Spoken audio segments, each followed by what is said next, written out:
So yan mga kalangga, grabe no. Kulay pauwi ako ng Morales Compound, may pinuntahan ako. Yun, ito oh, tumirik na lang ng motor, hindi ko alam, di na umandar. Ay grabe. Nangyari to dito lang sa kabaan ng Gabon, hindi dun sa nag-long distance ako magbiyahe. Mga kalangga, hindi ko lang kung nangyari na naman dito, pambihira. Hindi natin alam kung ano naman nangyari. Wala na oh, magpasundo tayo.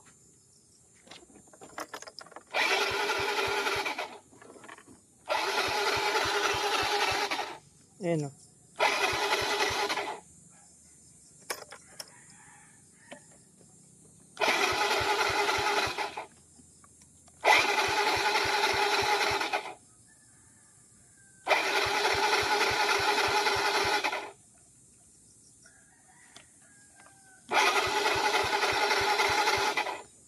Ayan.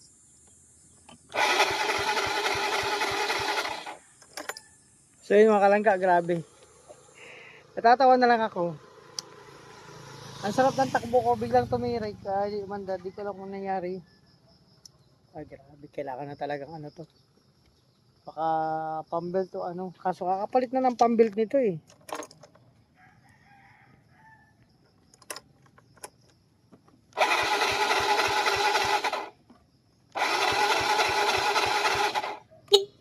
May battery naman.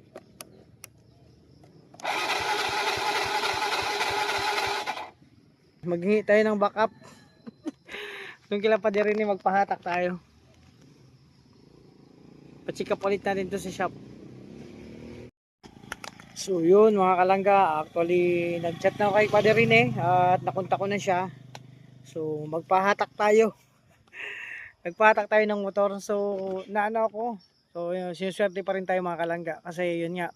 Hindi tayo inabutan ng tirik dito sa pagpunta ko dun sa, galing mo, umuwi ako nandun, tapos bumalik ako dito, umuwi ako sa Sorsogon, bumalik ng Daid, dala ko tong kabayo. So yun nga, paano ka talagang iwanan to Sorsogon kasi pang palengke na lang. Hindi ito pwede ano sa pang malayuan. So hindi ko alam kung ano naman ang problema nito, so malalaman natin sa shop. Dalhin natin bukas. At buti nga lang, hindi pa kami alis bukas, sunod pa. Para ihatid si Sam kasi sabay-sabay na kanila pading rin eh pagbiyahe, tapos pagkuha niya ng nutrition ng passport, and then kami naman diretso na kami sa Sorsogon ako para ihatid ko si Sam. So tingnan natin no mga kalangga. So sabi ko nga lagi tayong ginagabayan pa rin, hindi tayo tinitirikan sa lugar na kung saan mas mahirap mag-contact na mang-rescue, diba? Buti lang pauwi na ako. May pinuntahan ako doon, nagtingin-tingin ako ng area. So, yun. At pauwi na ako. Actually, may distansya din to, no? So, yun. Inaantay ko lang dito para kumuha sila ng tali. At syempre, para masundo nila ako. So, andito ako yun ang papunta doon palabasan. Tapos punta kila Rachel doon. So, yun ito yung irrigation mga kalangga. Di ba? So, anong oras na? Ay, ang oras ay 6 maliwanag pa, 6:27 ng hapon, pero medyo maliwanag. May kunting pa, pero may ilaw na. Yun nga, di ba? So, dito lang ako. Mas katakot kung sa lugar doon dinadaanan ko na na pag-uwi ako kasi may mga lugar na malayo, ang walang mga bahay talaga, mga puno lang makikita mo. No? So yun na. So i-function na lang natin mga kalangga na syempre mapalitan tong kabayo natin. Kasi hindi na to pwede nga pag scouting. Nung nag-scouting nga kumari, talagang nagbaba siya. Bumaba siya para para maglakad kasi hindi makaahon dun sa paahon, sabi ko sa inyo. Hindi na to kaya pag may karga na pagpaahon, nahirapan na siya. So ito na yata sundo ko. Ay hindi pa. Ha? So yun mga kalangga, bagong umaga sa lahat. So ito yung good morning sa lahat, no? Support po tayo sa mga bagang pa lang, no? Kay Ruel, kay Rachel at sa lahat ng mga kasama kong charity vlogger mga kalangga. So yun, siyempre salamat sa lahat ng mga minamahal nating mga kapamilya sa YouTube. Thank you so much po sa inyo sa patuloy na pagsuporta. So sana hindi po kayo magsawa mga kalangga, no, sa anumang vlog namin, lalo sa mga charity vlog namin. So yun, kasama ko si Kuya Jenis at mag-ano kami. Ito yung karugtong ng vlog ko kahapon, yung tumirik yung motor ko. Ito yung, so dadalhin ko sa shop at ipapaano to mga kalangga.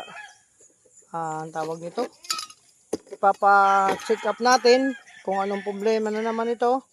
And then dadalhin natin to sa Sugon kasi doon na muna to magpahinga. So plano ko kumuha ng hulugan na motor na bago na pwede natin gamitin kasi hindi na talaga to sa pieces coating. Ipapahatak ko kay Kuya Dennis. Ayan po mga kalangga, para ma-check up. Di ko lang ano naging problema nito, samahan nyo lang po ako sa araw na to, yung pag namin, pagpa-check up itong kabayo ko. Ayan si Kuya Dennis. So, no? Mga kalangga, ang update sa ngayon, sana'y hindi kayo magsawa. God bless po sa ating lahat. Piniprepare na yung tali. Ang galing magtali si Kuya Dennis. So, yung ginagamit yan sa Boy Scout, ganyan. Pag nagtali. Yun. Tapos nakadugtong yun sa kanya. Hilahin niya ako. Oh. Kailangan dahan-dahan lang yan. Oh, tara. Oh, ilang bitaw na to pero mukhang bago pa sa motor ko. Alaga lang, kaso nga lang marurupok na yung piyesa nito kaya kailangan ng palitan. Oh. So yun mga kalangga, dito na kami. Dito na kami sa shop para ipasikap yung kabahay natin kung anong problema. Yan, kasama natin si Kedit.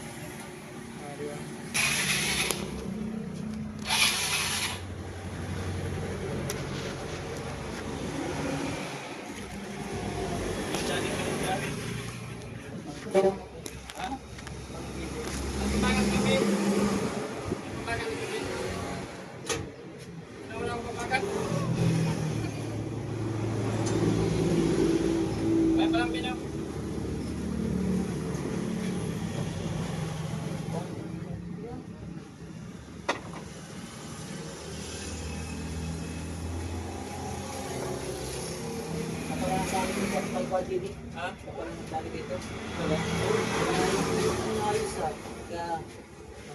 Hindi mo gagawin ng i-restart. Kaya kung i-restorya lang kita, ginawa ko dito lang i-restorya.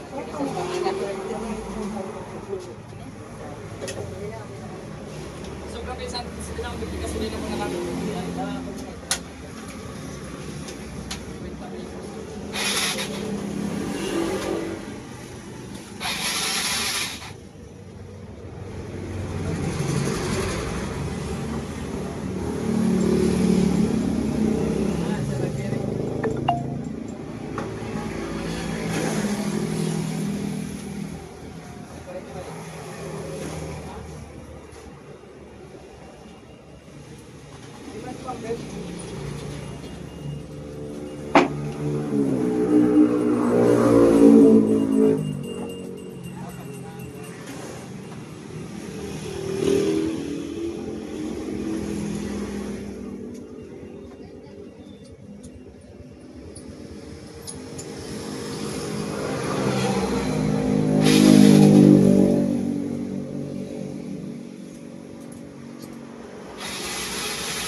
So yung mga kalangga, inahanap pa yung ano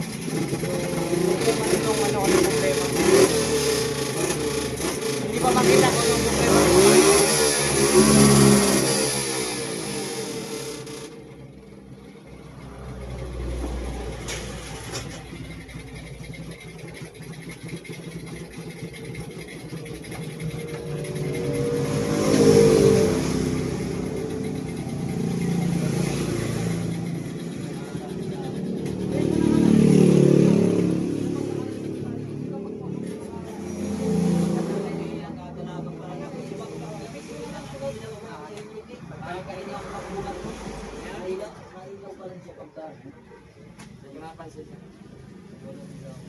So yun, sabi ko ano na, sagad na.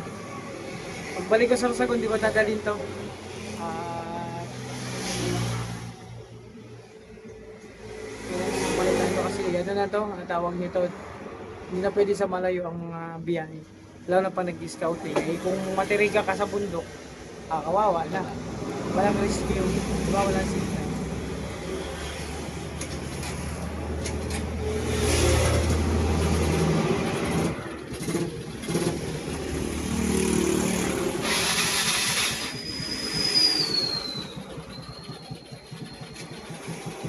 Tumalo dyan.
Hindi mo na ma-update, check pa kung anong pinakasakit nito.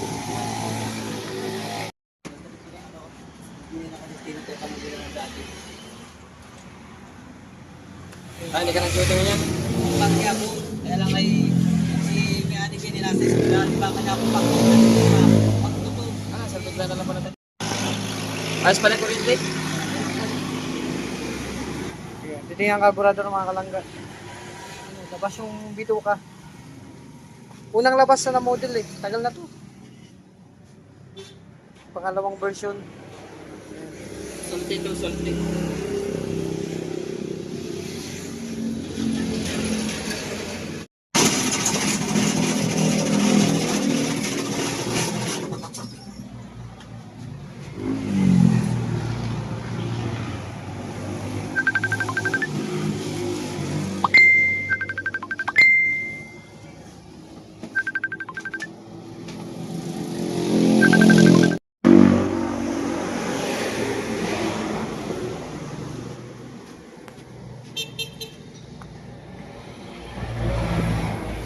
Kaya mga kalangga, sinailinisan yung carb. Kung yun lang ang problema. Hindi pa naman pala putol yung pambelt niya.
So yun mga kalangga, nalinis na yung carburetor. Try kapit wala pa rin, hindi pa rumaandar. So ibig sabihin, hindi carburetor yung problema, nilinis na nga po. So ibang part ng pyesa o ibang part ng katawan nitong kabayo na rin ang may problema mga kalangga.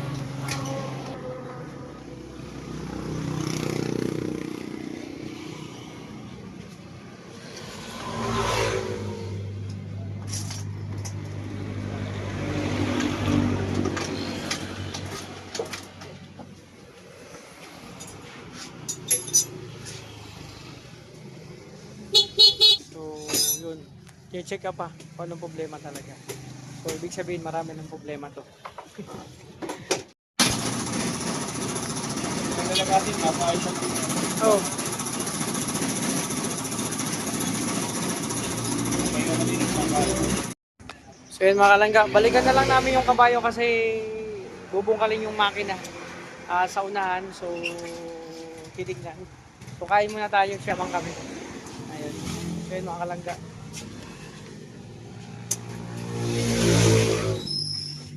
Sige bro, kain muna tayo. Yun mga kalangga, finally, andito muna tayo doon sa balik sa bahay. Lati titay at balikan na natin yung motor at maraming sakit yon. So tinitingnan pa, ano kami, sap-sap na paksiw. Langka na ni Dudang, tsaka yung ano, rito. Oh, kain tayo mga kalangga. Break tayo muna. Break tayo.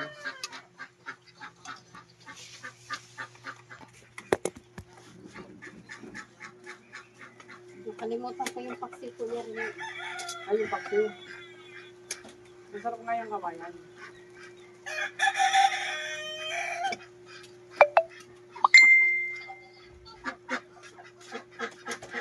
Sarap yung kamayan.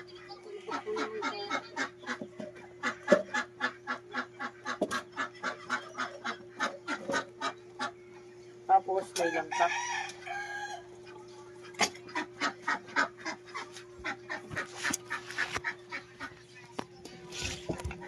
Siyempre langka. Oh, may langka. Ito yung baboy na puti ang dugo. Mhm. Kain tayo. Kamayan talagang laban nito pag ganitong ulam.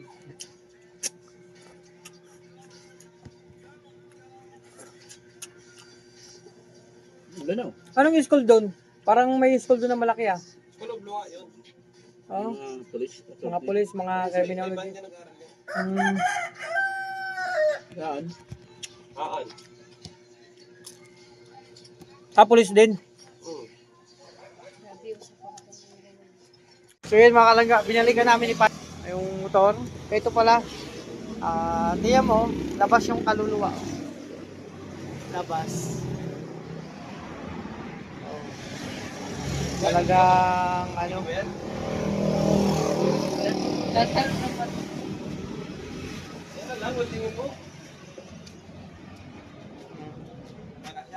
yung ano natin, yung kabayo natin mga kalangga, bali, labas yung bituka niya.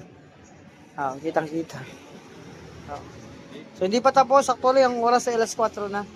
Kasi ang dami ng sakit mga kalangga. Kaya ito ay pagpahinga na muna natin doon sa Sorsogon. Hindi muna natin ano sa long distance kasi mahirap na. Maano na to, senior na kasi to, senior na tong kabayo natin. So magpo sure ako na makakuha ng ano pampalit dito para okay. Tsaka pag nagbibiyaya ako mga kalangga ng malayo, natatagalan ako sa biyahe kasi hindi ako makahataw, makarangkada. Kaya pare, tingin mo panahon na para ano to, ipagpahinga. Ha? Para pagpahinga sa Sorsogon na lang muna to. Oo.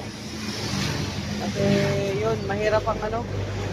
Buti na nga lang yung tumirik, so wala dun sa mga kabundukan. Nagbibiyaya ako ng malayo. Ipapalo natin to, isasakad na lang natin to sa truck. Pwede man, magkano man bilihan ng bakal?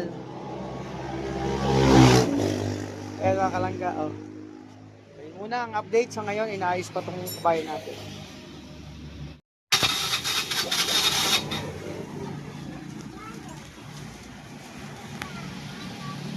Yung mga langga, tinatry pa rin. Wala pa, hindi pa rin ano.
nakuha na yung sakit, umandar na, pero i-test pa mga kalangga kasi malayo-layo yung biyahe nito.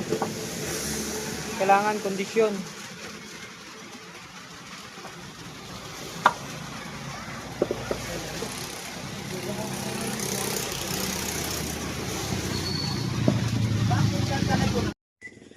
So yun, finally mga kalangga, andito na ako. Ginabi na ako, nakarating ako mag 8:30 na po ng gabi kasi nahirapan yung mekaniko na ano.